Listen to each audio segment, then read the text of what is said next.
Tvoj manžel je jediný človek v tvojom živote, ktorý si ťa vybral úplne dobrovoľne. Tvoji rodičia ťa milujú, pretože si ich. Tvoji súrodenci, pretože máte spoločnú krv. Tvoje deti, pretože si ich priviedla na svet.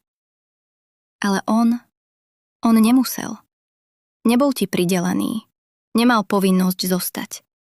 Nič ho k tomu nezväzovalo. Zo všetkých žien na svete si vybral práve teba. Teba, aby s tebou zdieľal život. Teba, aby pri tebe zaspával a vstával. Teba, aby s tebou prešiel dobré aj zlé obdobia. A časom sa na to ľahko zabúda. Život začne byť hektický, povinnosti pribúdajú, rutina preberie kontrolu. A z človeka, ktorého si kedysi obdivovala, sa zrazu stane niekto, koho berieš ako samozrejmosť.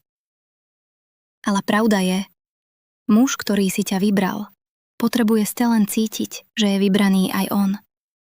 Potrebuje cítiť rešpekt, pokoj, ocenenie.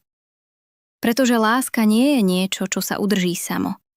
Je to rozhodnutie, ktoré si dvaja ľudia vyberajú každý jeden deň.